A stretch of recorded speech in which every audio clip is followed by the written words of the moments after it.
फिर से आपका स्वागत है दोस्तों हमारे आज के योग सत्र में। आज हम सभी कुछ विशेष बातें करेंगे क्योंकि ये सत्र हमने चुना है कुछ विशेष जनों के लिए, दिव्यांग जनों के लिए।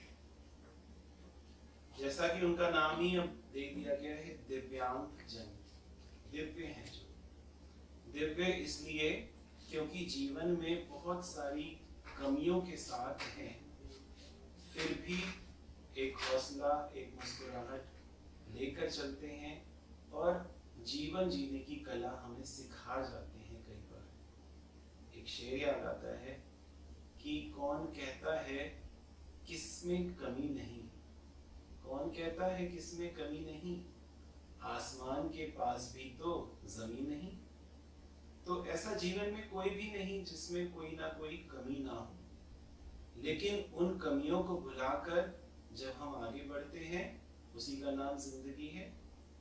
और ये बच्चे हम सबको बहुत कुछ सिखा देते हैं कि जीवन में इतनी विपरीत स्थितियों में होने के बावजूद भी जो सरलता, जो मुस्कान इनके चेहरों पे होती है वो एक आदर्श है और हम सबको उनसे कुछ ना कुछ सीखना चाहिए और उनकी मदद के लिए आगे बढ़ना चाहिए। आज हम 5 आसनों को कवर करने की कोशिश करेंगे जो उनकी फिजिकल एबिलिटी को, उनकी शारीरिक क्षमता को बढ़ाने का प्रयास करेगा, उसमें उनकी मदद करेगा और उनको थोड़ा सा फिजिकली स्ट्रॉन्ग बनाएगा।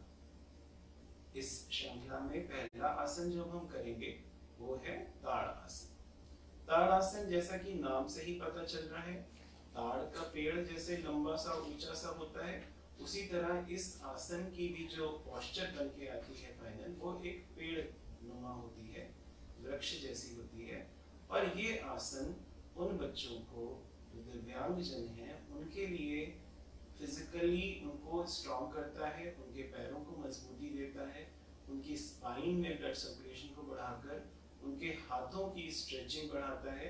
और चूंकि ये एक बैलेंसिंग पोज है तो वो उनकी बॉडी को बैलेंस करने में भी उनके पोस्चर को हेल्प करता है। तो इस तरह से ये आसन हमको पूरी तरह से physical as well as mental support भी देता है, क्योंकि इसमें एक फिजिकल एक्टिविटी भी इन्वॉल्व है, क्योंकि हम अपनी बॉडी को ऊपर की तरफ स्ट्रेच कर रहे हैं, और साथ में ही एक मेंटल इन्वॉल्वमेंट भी है क्योंकि हमें अपनी बॉडी को बैलेंस करना है।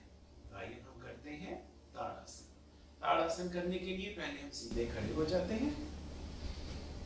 सीधे खड़े होने पर दोनों हाथों को आगे इस तरह पकड़ लेंगे, उंगलियों को आपस में फंसा लेंगे और दोनों हाथों को मोड़ते हुए धीरे धीरे ऊपर की तरफ अपने हाथों को स्ट्रेच करते हुए अपने पैरों के पंजों पर इस तरह से बॉडी को बैलेंस करते हैं और लगातार अपने हाथों को ऊपर की तरफ स्ट्रेच करते रहते हैं, खींचते रहते हैं, तानते रहते हैं, ताकि हमारा बैलेंस बना रहे। जब आप ये आसन करेंगे तो आप पाएंगे कि आपके हाथों पे, आपकी उंगलियों पे, आपके कंधों पे, आपकी रीढ़ की हड्डी पे और पैरों में आपकी काफ मसल्स और पैर के पंजों तक पूरे शरीर में इसका प्रभाव जाता है और रक्त संचार हमारा पैरों की तरफ तेजी से बढ़ता है, जिससे हमारे पैर मजबूत होते हैं।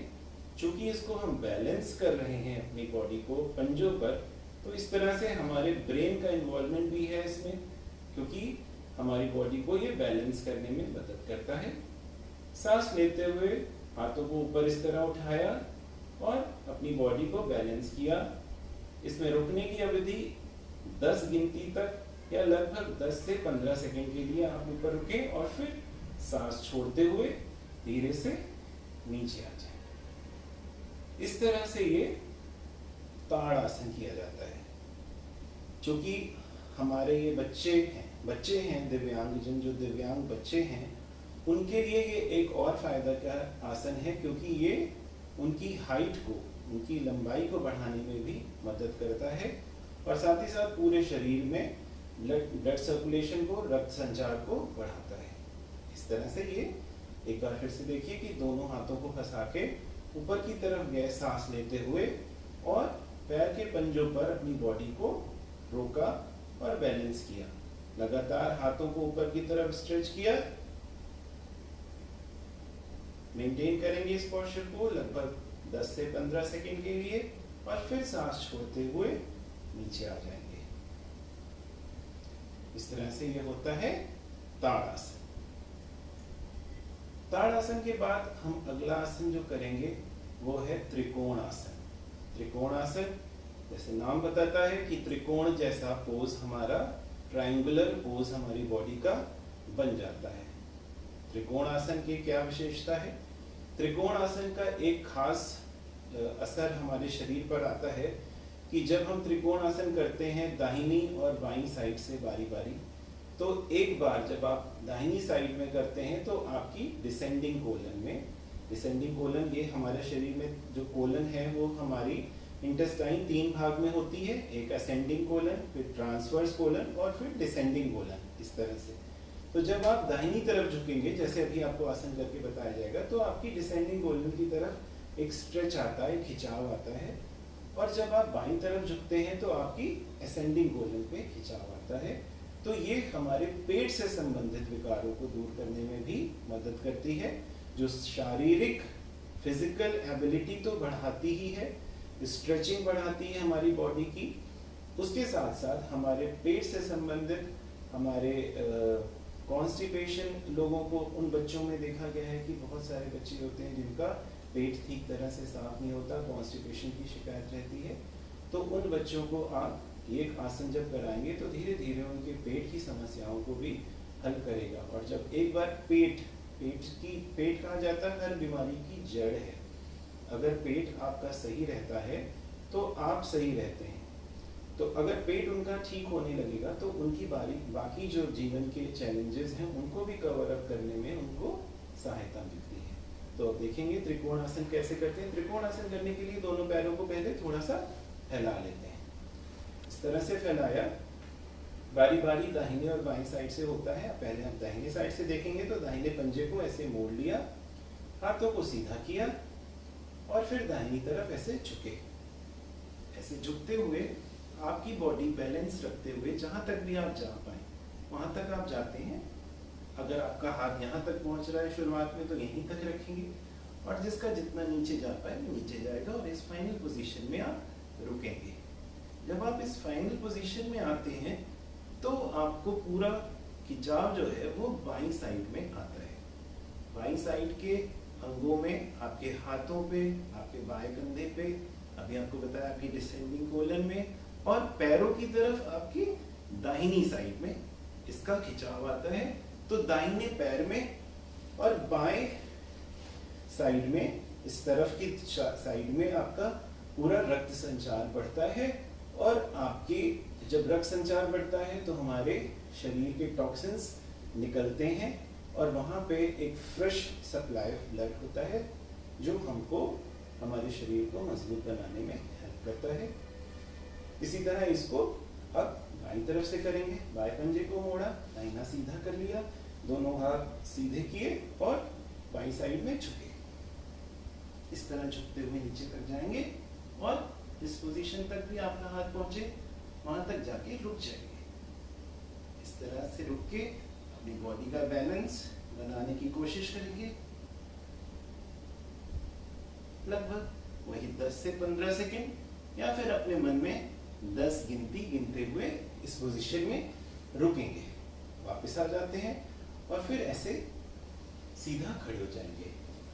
अभी आपने पहले जो सीखा ताड़ासन, ताड़ासन को भी आपको 5 से 10 बार करना है, और त्रिकोण आसन को भी 5 से 10 बार, 5 से शुरुआत करेंगे और धीरे धीरे उसको 10 बार, 10 रिपीटिशन करने का प्रयास करेंगे। जब आप किसी आसन को थोड़े समय तक करते हैं तभी आपको उसका लाभ मिलता है।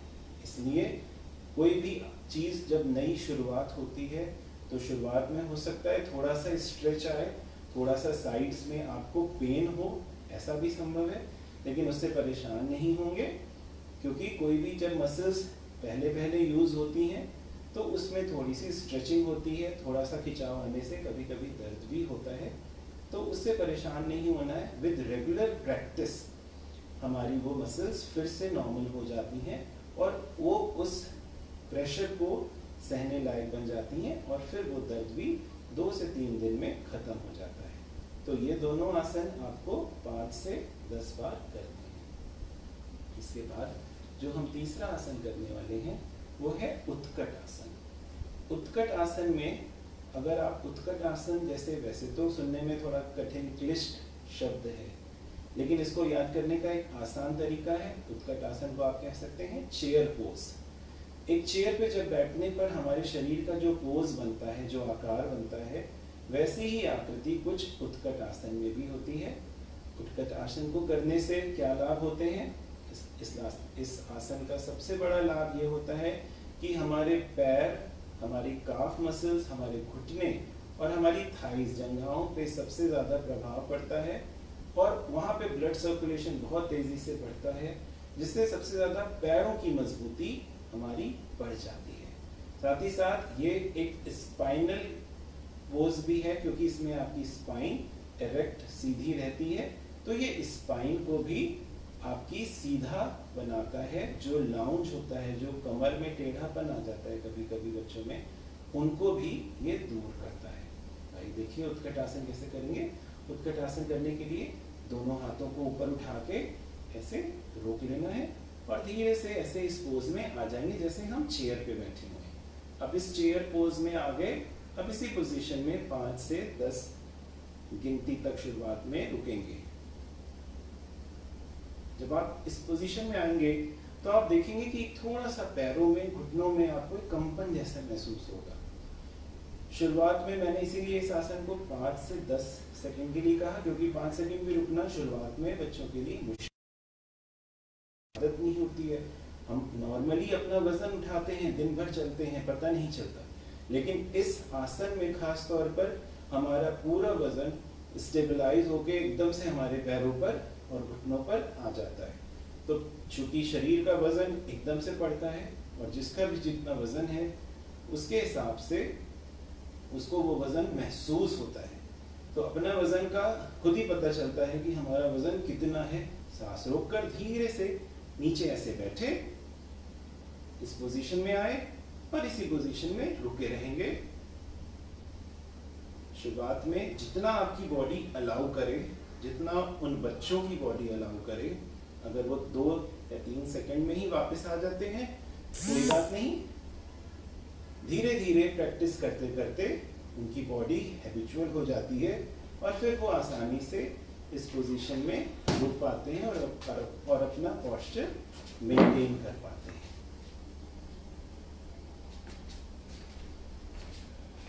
तो ये 3 आसन हमने अभी देखे, ताड़ासन, त्रिकोण आसन और उत्तान आसन।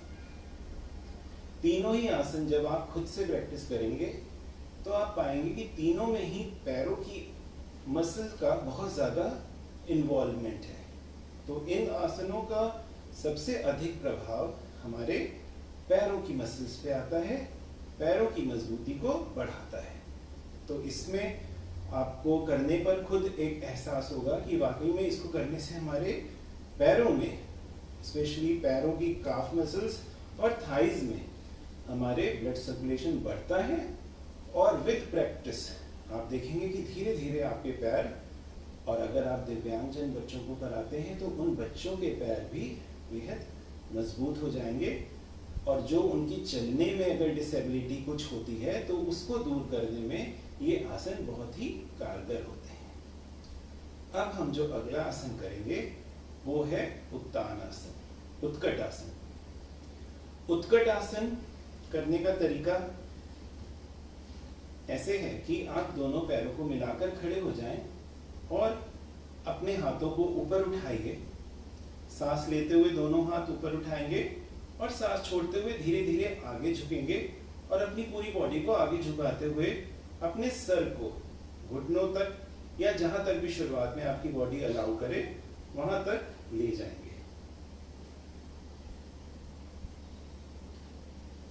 सांस लेते हुए दोनों हाथ हमने ऊपर उठाए और इस तरह से हम आगे झुक गए और अपने शरीर को, हाथों को पीछे पकड़ के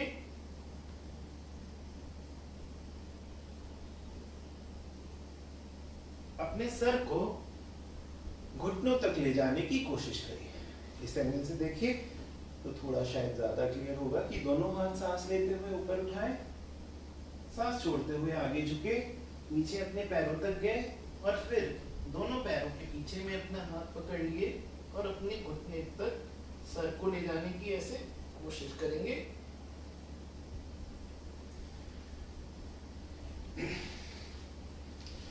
ये आसन भी थोड़ा सा शुरुआत में डिफिकल्ट लग सकता है क्योंकि स्पाइन की फ्लेक्सिबिलिटी पे निर्भर करता है। हर व्यक्ति आगे उतना ही झुक पाएगा जितना उसकी स्पाइन अलाउ करे। तो इसमें भी आपको बिल्कुल जबरदस्ती नहीं करनी है हम बच्चों के साथ में, जितना इजीली वो कर पाए और जितना उनकी बॉडी अलाउ करे उतना ही शुरुआत में कराएंगे। जितना आसानी से वो झुक सकते हैं उतना ही झुकाएंगे और धीरे धीरे आप देखेंगे विद प्रैक्टिस उनकी स्पाइन की फ्लेक्सिबिलिटी बढ़ती जाएगी और वो फिर पूरी तरह से इस आसन को कर लेंगे। ये आसन बहुत ही इंपॉर्टेंट है उन बच्चों के लिए क्योंकि स्पाइन को कहा जाता है एक्सटेंशन ऑफ ब्रेन। हमारे ब्रेन का एक्सटेंशन है हमारी स्पाइनल कॉर्ड और हमारी स्पाइनल कॉर्ड के डिफरेंट वर्टिब्रास, जो मेरुदंड की जो वर्टिब्रास हैं, उनमें से जुड़ी हुई जो नसें हैं, जब उन पे तनाव आता है इस तरह से आगे झुकने पे, तो वहाँ पे ब्लड सर्कुलेशन बढ़ता है और वो सारी नसें अलग अलग ऑर्गन से जुड़ी हुई होती हैं। तो इस तरह से इसका असर हमारी पूरी बॉडी पर जाता है। तो ये बहुत इम्पोर्टेंट है क्योंकि ये हमारी स्पाइन की फ्लेक्सिबिलिटी को बढ़ाता है और हमारे पेट से संबंधित रोगों को भी वो सिक्रीशंस देते हैं जिनसे हमारे शरीर में जो खाना है वो सही तरह से हजम हो पाए, पच पाए और फिर वो हमारी बॉडी में एब्जॉर्ब हो पाए। तो इस तरह से ये हमारे डाइजेस्टिव सिस्टम में भी हेल्प करता है ये आसन और हमारी स्पाइनल फ्लेक्सिबिलिटी को बढ़ाता है जिससे हमारे ब्रेन की तरफ ब्लड सप्लाई बढ़ती है और ब्रेन को जब फ्रेश ब्लड मिलता है, ऑक्सीजन मिलती है, तो ब्रेन में नए सेल्स डेवलप होते हैं जो दिव्यांग बच्चों को हेल्प कर सकते हैं उनकी मेंटल जो चैलेंजेस हैं उनको दूर करने के लिए। इस तरह से ये उत्कट आसन हुआ, उत्तान आसन हुआ, फिर उत्कट आसन हुआ। अब आपने 4 आसन देख लिए। पहला था ताड़ासन जिसमें आप दोनों हाथ ऊपर करके गए और एक वृक्ष जैसा पोज बनाया, वो हुआ ताड़ासन। उसके बाद आपने देखा था त्रिकोण आसन, फिर तीसरा आपने देखा था उत्कट आसन और फिर अभी आपने देखा उत्तान आसन। तो अब इसी उत्तान आसन को करने का एक और तरीका होता है, वो कहलाता है पार्श्व उत्तान आसन। पार्श्व का मतलब होता है साइड्स में जाना। कोई भी आसन अगर आप साइड में जाते हैं तो उसके आगे हम योग की भाषा में उसको पार्श्व लगा देते हैं, पार्श्व ताड़ासन या पार्श्व उत्तान आसन। तो अब देखिए पार्श्व उत्तान आसन कैसे होगा। दोनों हाथों को पीछे पकड़ लेते हैं, दाहिने पैर को मोड़ लेते हैं, सांस भरेंगे और सांस छोड़ते हुए अपने सर को घुटने तक ऐसे ले जाते हैं।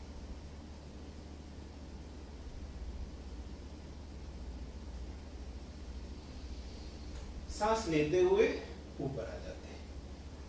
आपने सांस भरी, सांस छोड़ते हुए झुके, रुके और फिर सांस लेते हुए वापस आ गए। इसी तरह इसको बाईं साइड से करके देखते हैं। सांस भरी, सांस छोड़ते हुए आगे झुके,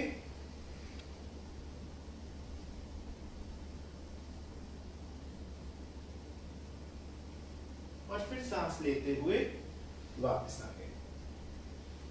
एक बात का और ध्यान देना है दोस्तों कि जहां पे भी आप आगे झुकते हैं, जिस भी आसन में आप आगे झुक रहे हैं, वहां पे आपको याद रखना पड़ेगा कि हमेशा आगे झुकते समय हमारी सांस बाहर आनी चाहिए, क्योंकि सांस जब बाहर छूटती है तो हमारा पेट थोड़ा दबता है और उस कारण से हम थोड़ा ज्यादा आगे की तरफ झुक पाते हैं। तो अगर आप ये बात का ध्यान रखेंगे तो आपको ये आसन करने में आसानी होगी। चाहे उत्तानासन चाहे पार्श्व उत्तानासन, दोनों में ही आगे झुकना है।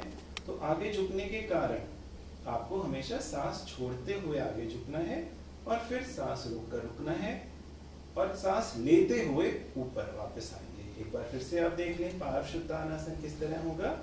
दोनों हाथ पीछे अपनी पीठ पे पकड़ लीजिए, दोनों पैर थोड़े से फैला लेंगे, दाहिनी तरफ का पंजा मोड़ लीजिए, सांस भरिए और सांस छोड़ते हुए आगे झुकिए। ये आसन जहाँ पे भी आपका पेट की तरफ दबाव आ रहा है तो आपको करने में आसानी होगी। ये हुआ पार्श्वोत्थानासन। इसके भी लाभ उत्थानासन की तरह ही होते हैं, जिसमें आप आगे झुक रहे हैं, चूंकि अब आप साइड में होते हुए पार्श्व दिशा में होते हुए दाहिनी और बाईं तरफ से बारी बारी करते हैं। तो इस तरह से आप जब दाहिनी तरफ झुकते हैं तो इसका ज्यादा प्रेशर आपके लिवर पर आता है। लिवर पे आने के कारण आपके लिवर से संबंधित जो भी अगर कोई समस्याएं हैं उस पर इसका एक विशेष प्रभाव होता है। लिवर के सिक्रीशंस को ये नॉर्मल करता है और जिस कारण से हमारी डाइजेशन पावर इंप्रूव होती है। जब आप इसको बाईं तरफ से करते हैं तो आपकी पैनक्रियास पर इसका असर जाता है। पैनक्रियास पे असर जाने पर आपकी ग्लूकोज, जो बॉडी में पैनक्रियास का काम होता है कि हमारे ग्लूकोज को एब्जॉर्ब करे, बैलेंसिंग करने का काम करती है, तो वो हमारी बॉडी में जो ग्लूकोज का लेवल है उसको मेंटेन करती है और हमको आने वाले समय में शुगर से संबंधित कोई रोग ना हो इसमें भी सहायता प्रदान करती है। तो इस तरह से आपने पार्श्वोत्थान आसन देखा। तो अब आप हमने कौन कौन से आसन करे दोस्तों? पहला आसन हमने किया ताड़ासन, त्रिकोणासन, उत्कट आसन, उत्तान आसन और पार्श्वोत्थानासन। ये पांचों आसन थे जो खड़े होकर करने वाले थे। खड़े होकर करने वाले ये आसनों की श्रृंखला में 5 आसन हैं जो हमारे दिव्यांग बच्चों को मदद करते हैं उनके शारीरिक क्षमता को बढ़ाने के लिए। जैसे आज हमने जो भी आसन कवर किए हैं वो उन बच्चों को ध्यान में रखते हुए करे हैं जो उनकी शारीरिक क्षमताओं को बढ़ाएं। हमारा बेस होता है हमारे पैर, और जब हमारे पैर मजबूत होंगे तो हम हर जीवन की समस्या में आगे बढ़ पाएंगे, क्योंकि कहीं भी ले जाने का कार्य हमारे पैर करते हैं। आपने देखा कि ये सारे आसन हमारे पैरों पर ही विशेष रूप से प्रभाव डाल रहे हैं, क्योंकि खड़े होकर आप कर रहे हैं और इन्हीं आसनों को करते हुए आपको पैरों की जब आप करेंगे तो आप पाएंगे कि हमारे पैर की तरफ ब्लड सर्कुलेशन बढ़ता है, और हमारे जब ब्लड सर्कुलेशन पैरों की तरफ बढ़ता है तो हमारे पैरों की मसल्स ग्रोथ, जो मसल टोन है वो स्ट्रांग होती है और पैर मजबूत होते हैं। साथ ही साथ इन आसनों में एक और लाभ है कि ये सभी आसन हमारे पेट को भी कहीं ना कहीं संबंध रखते हैं और हमारी डाइजेस्टिव सिस्टम को भी असर देते हैं, जिससे हमारा डाइजेशन पावर इंप्रूव होगा। तो जाहिर सी बात है कि जब अन्न हमारे शरीर में जाएगा और वो प्रॉपरली हमारी बॉडी डाइजेस्ट कर पाएगी, तभी हमारे शरीर में उस अन्न का असर दिखाई देगा। क्योंकि खाना खाने से ही कोई मजबूत नहीं होता, उस खाने को एब्जॉर्ब करना भी जरूरी है। एब्जॉर्प्शन पावर किसकी कितनी है ये उसकी मजबूती को दिखलाती है। जो खाने को सही तरह से खाते, चबाते और फिर हजम कर पाते हैं तो वे बच्चे या व्यक्ति ज़्यादा स्ट्रांग होते हैं, क्योंकि उसकी शक्ति उनके शरीर को मिलती है। कई बार लोग बहुत अच्छा भोजन करके भी स्वस्थ नहीं हो पाते, क्योंकि उनका डाइजेशन पावर वीक होता है, उनके खाने के तरीके गलत होते हैं। तो अगर हम सही तरह से भोजन भी करेंगे, चबाकर भोजन करेंगे और साथ ही साथ इन आसनों को करेंगे तो हमारा डाइजेशन भी इम्प्रूव होगा और हम स्ट्रांग बन पाएंगे। तो जो दिव्यांग बच्चे हैं उनको आपको ये सिखाना पड़ेगा कि पहले तो वो भोजन अच्छे से चबाकर करें, और साथ ही साथ आप इन आसनों की अगर अभ्यास उनको कराएंगे तो वे पहले तो फिजिकली फिट होंगे, और जब फिजिकली फिट होंगे तो उनका मेंटल ग्रोथ भी बढ़ेगा। बिकॉज ऐसा कहा जाता है कि एक स्वस्थ शरीर में ही एक स्वस्थ मन का निवास होता है। जब शरीर स्वस्थ होगा तो मन की तरफ उनका ध्यान जाएगा, क्योंकि जो दिव्यांग बच्चे हैं वो कहीं ना कहीं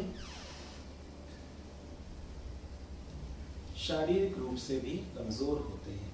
तो इसलिए उनकी शारीरिक क्षमताओं को बढ़ाने के लिए ये कुछ आसन हैं, 5 आसन जो आज आपको बताए गए, उनकी आप प्रैक्टिस करें, उसको देखें और फिर उसकी प्रैक्टिस करके उनके रिजल्ट को समझने का भी प्रयास करें। अब हम आपको कुछ प्राणायाम बताएंगे। कल हमने आपको 2 प्राणायाम बेसिकली बताए थे। नाड़ी शोधन प्राणायाम बताया गया था, भ्रामरी और उद्गीत, जो हमारे मन से संबंधित था। ये तीनों प्राणायाम जो कल की श्रृंखला में बताए गए, वो हम कभी भी कर सकते थे।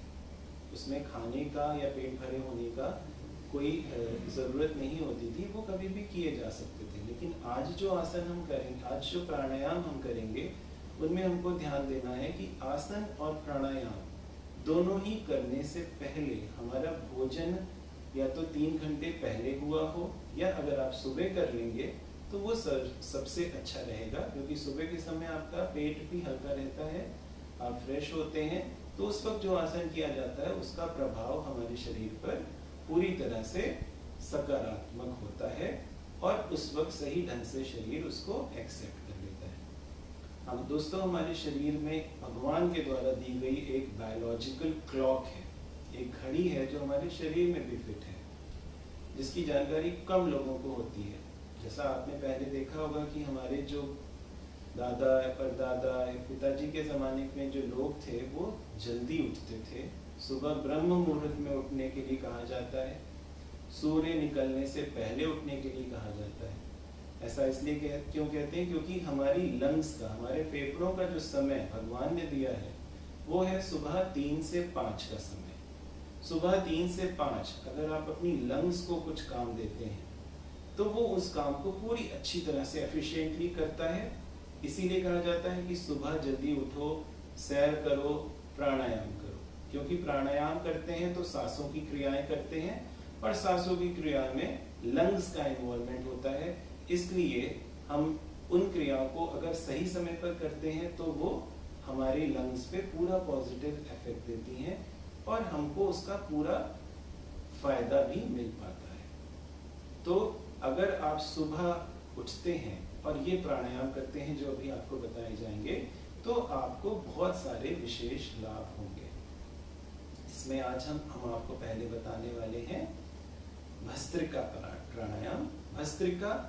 भस्त्रिका मतलब एक शरीर में सांसों की गति तेजी से लेना और छोड़ना, और एक जैसे भट्टी जब धधकती है जिसमें कोयले पूरे लाल हो चुके होते हैं, तो जो एक तपिश, एक अग्नि का जो प्रभाव उसमें होता है, वैसा ही प्रभाव हमारे शरीर में भी आता है जब आप भस्त्रिका प्राणायाम करते हैं। ये प्राणायाम हमारी जठराग्नि को प्रबल करता है। जठराग्नि हमारे पेट जठर में यानी हमारे स्टमक में एक अग्नि पाई जाती है जो खाने को पचाने का कार्य करती है। विभिन्न एसिड सिक्रीशन जो लिवर और पैनक्रियाज के होते हैं उनकी मदद से, तो उस जठराग्नि को प्रदीप्त करती है, उसको बढ़ाती है ताकि हमारा खाना अच्छी तरह से हजम हो पाए। तो ये प्राणायाम हम किस तरह से करते हैं देखेंगे और सीखेंगे। दोनों हाथों को हम अपने ध्यान मुद्रा में इस तरह से अंगूठे को और पहली तर्जनी उंगलियों को मिलाकर अपनी गोद में रख लेते हैं। बाकी उंगलियों को ऊपर की तरफ सीधा रखते हुए लंबी गहरी सांस लेना है और छोड़ना है। सांसों को लेते और छोड़ते समय इस बात का ध्यान देना है कि ये हमारी चेस्ट ब्रीदिंग होती है, मतलब इसको करने पे हमारा सारा सांसों का जोर हमारे सीने पे दिखना चाहिए। सीधा हमारा ऊपर नीचे इस तरह से आएगा, तो ये चेस्ट ब्रीदिंग होती है। चेस्ट ब्रीदिंग में आपकी लंग्स पे पूरा असर जाता है। लंग्स फैलते हैं और सिकुड़ते हैं। सांस लेते समय जब हवा अंदर गई शरीर के तो लंग्स फैले, और जब आपने बाहर छोड़ी तो वो सिकुड़े।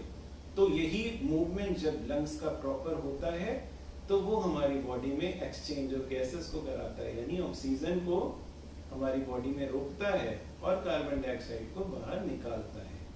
तो इसको करने का तरीका समझें। इसको आप शुरुआत में 20 से 50 बार करेंगे, फिर धीरे धीरे प्रैक्टिस करते करते आप 100 तक ले जाएंगे, और जब आप थोड़ी एडवांस स्टेज पे आ जाएं तो आप लगभग 5 मिनट तक इस प्राणायाम को कर सकते हैं। इस बात का ध्यान रखना है विशेष रूप से कि जिनको हृदय संबंधी या हार्ट रिलेटेड प्रॉब्लम्स हैं या बीपी की प्रॉब्लम्स हैं, तो वो इस प्राणायाम को धीरे धीरे आराम से करेंगे, सहज गति से करेंगे। और जो नॉर्मल है, जिनके साथ कोई ऐसा फिजिकल हेल्थ रिलेटेड इशू नहीं है, जिनको कोई बीपी की समस्या नहीं है, वो इसको थोड़ा फास्ट भी कर सकते हैं। एक बार आप देखें और करने का प्रयास करेंगे। सांस लेंगे गहरी,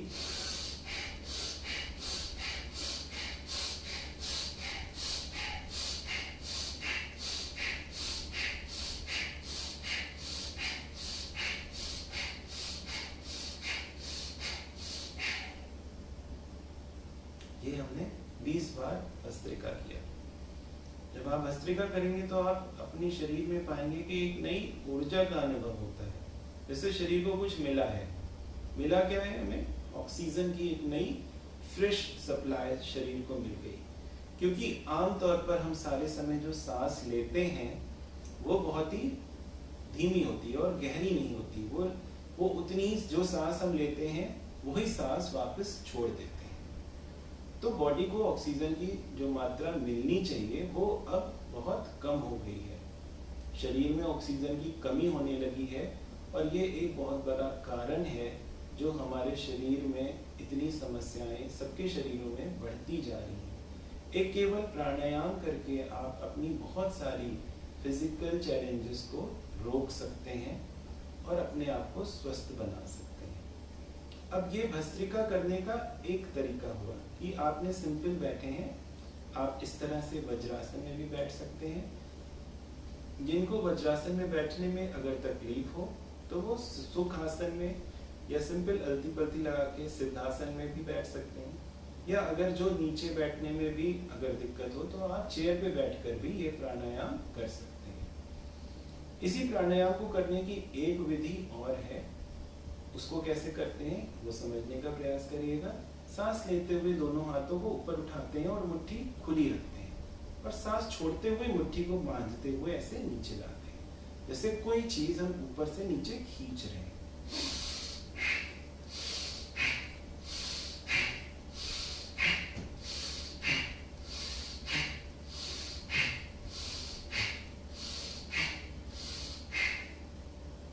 ये भी एक तरीका है भस्त्रिका प्राणायाम करने का। इस तरीके में, इस क्रिया में एक लाभ और होता है कि प्राणायाम भी हो रहा है और हमारे हाथों की भी एक एक्सरसाइज हो रही है। जो दिव्यांग बच्चे हैं हमारे, उनके साथ देखा जाता है कि कई बार उनके फिजिकल एलिमेंट्स, कुछ शारीरिक चैलेंजेस भी पाए जाते हैं, जैसे हाथ पैरों में भी कुछ समस्याएं होती हैं। तो अगर आप उन दिव्यांग बच्चों को इस हाथ की क्रिया के साथ प्राणायाम कराते हैं तो उनके हाथों का मूवमेंट बढ़ता है, हाथों का ब्लड सर्कुलेशन बढ़ता है, हाथों का मसल टोन सुधरता है, जॉइंट्स की फ्लेक्सिबिलिटी, जॉइंट्स का स्ट्रेस जो होता है वो कम होता है और जॉइंट के मूवमेंट बढ़ जाते हैं। तो इस तरह से प्राणायाम के साथ साथ हम फिजिकल एक्टिविटी को भी शामिल कर सकते हैं। ये दूसरा तरीका हुआ भस्त्रिका को करने का। इसी को करने का एक और तरीका भी अपनाया जा सकता है जिसमें थोड़ी सी फिजिकल एक्टिविटी भी इन्वॉल्व होती है, जो फिर से हमारे दिव्यांग बच्चों को बहुत फायदा दे सकती है।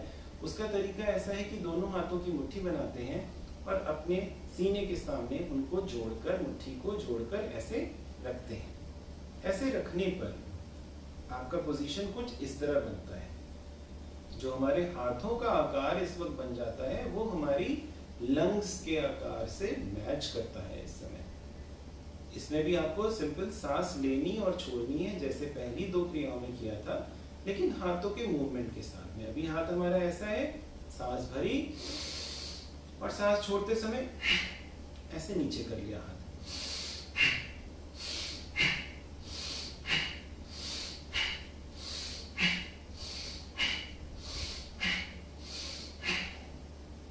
तो देखिए भस्त्रिका ही थी, तीनों में भस्त्रिका प्राणायाम किया गया।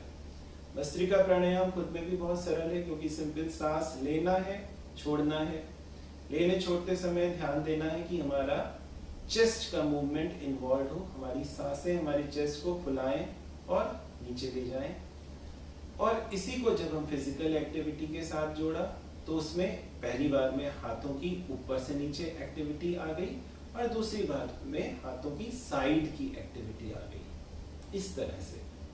तो ये दोनों करने से भस्त्रिका का लाभ भी मिल रहा है, हाथों की, कंधों की, कोहनी और कलाई की भी एक्सरसाइज हो रही है, जो हमारे हाथों को मजबूती प्रदान करती है।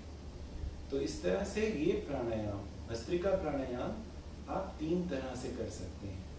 ये कराने का 3 तरीका अपनाने का एक कारण ये भी है कि दिव्यांग बच्चों को कुछ नया अच्छा लगता है, वे कुछ नया चाहते हैं, एक ही क्रिया को करने में बोरियत महसूस करते हैं। तो एक ही क्रिया को हम करा भले ही रहे, एक ही क्रिया, लेकिन उसको कराने का ढंग अगर बदल जाता है तो वो उनके लिए नया हो जाता है और वो खुशी खुशी अपने मन से इस क्रिया को करते हैं। और साथ ही ये उनके चूंकि फिजिकल एक्टिविटी को भी बढ़ाती है, तो ये उनको दोहरा लाभ भी देती है। तो आज हमने कवर किए फिजिकल एक्टिविटी के 5 आसन: ताड़ासन, त्रिकोणासन, उत्कट आसन, उत्तान आसन और पार्श्वोत्तान आसन। प्राणायाम में हमने सीखा,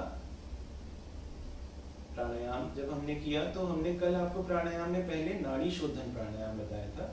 नाड़ी शोधन प्राणायाम प्रथम प्राणायाम होता है, आप उसको पिछले वीडियो में सीख सकते हैं। नाड़ी शोधन प्राणायाम करने के बाद आपको भस्त्रिका प्राणायाम करना होगा।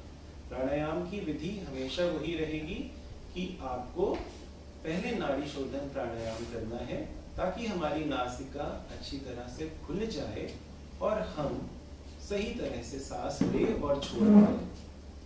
तो नाड़ी शोधन करने के बाद आप भस्त्रिका प्राणायाम करेंगे और इन 3 तरह से भस्त्रिका प्राणायाम को करने पर उन बच्चों की दोनों तरह से उनको लाभ पहुंचाने का प्रयास करेंगे ताकि उनकी फिजिकल एक्टिविटी भी बढ़े और उनकी डाइजेस्टिव सिस्टम, उनका सर्कुलेटरी सिस्टम, सब पर इसका एक सकारात्मक प्रभाव पड़े। इसी श्रृंखला को हम कल आगे भी लेकर चलेंगे और दिव्यांग बच्चों के लिए कुछ और जरूरी आसन और प्राणायाम सीखेंगे।